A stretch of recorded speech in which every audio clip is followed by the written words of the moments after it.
Hello guys, what's up sa inyo? So ngayon guys, dumating na yung parcel na galing sa Cabuyao, Laguna. Bali, dineliver sa akin ng JNT.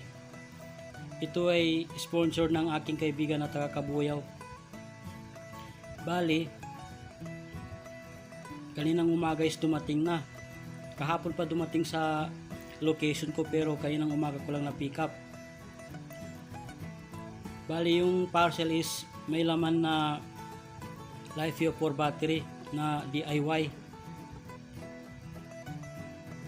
Bali yung lalagyan ng battery is toolbox. Anyway guys, na-build na yon. Tapos na siyang gawin ng aking kaibigan. Salamat nga pala sa padala niyang battery. Matagal ko na itong pinapangarap dahil madali lang malobat yung dati kong battery. Bali yan na siya guys. Binubuksan ko na.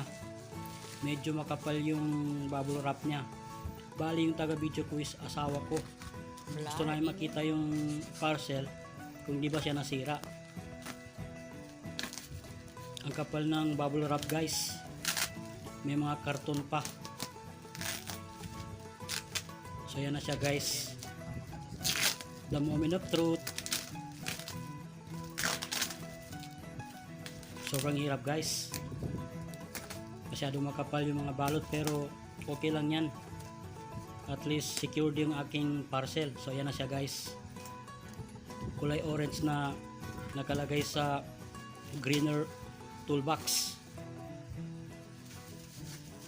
Sige na. Tools.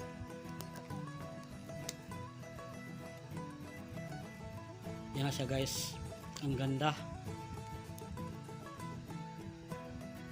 Maayos yung pagka-build.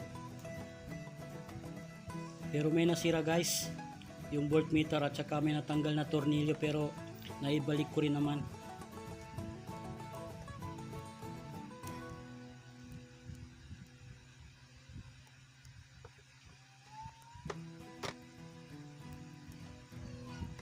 Sobrang saya ko guys dahil meron na akong battery na makunat. Bali yan guys is 12 volts 100 Ah na battery na LiFePure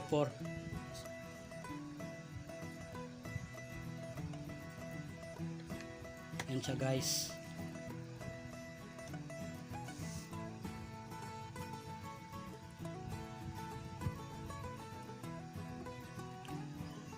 Bali naka-video nga pala yung sinasabi ko sa yung natanggal na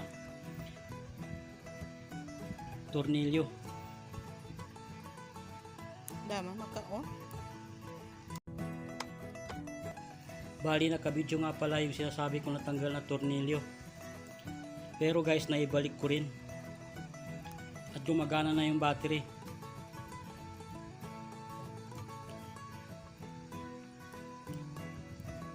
At dali ko na rin kinabit sa aking solar setup para matestingan. Boss, feeling ko boss may natanggal dito na tornilyo isa dito. So yan siya guys, yung natanggal na tornilyo pero battery. Okay lang, naibalik naman din. Tapos para saan ito boss itong naputol na to na kuryente?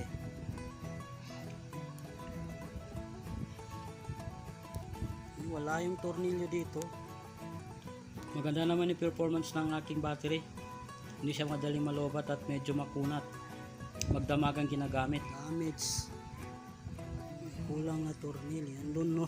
Pero next time gusto ko pang makabili na mas malaking AH ng LiFePure 4. 12 volts, 200 AH para mas matagal malobat.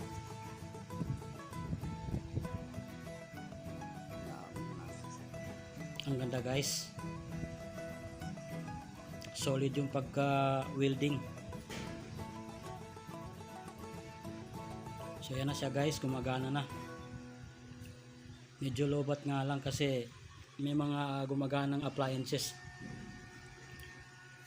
Gitry ko kung talaga bang matibay itong battery pero sobrang tibay. Hindi ka agad-agad nalolobat. Yan siya guys.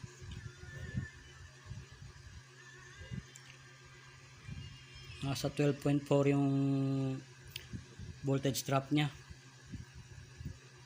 Pero makunat na yan guys. Yan na yung resting voltage niya kasi hindi masyado full nung dumating sa akin.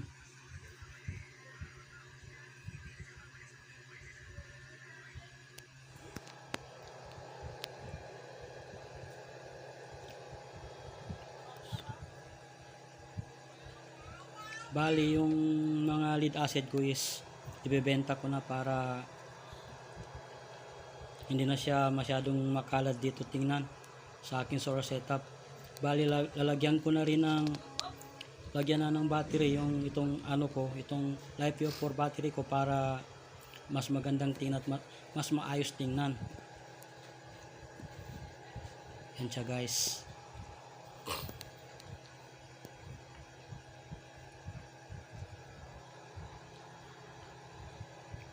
Sana nga lang tumagal itong battery para magamit ng medyo matagal kahit 3 taon.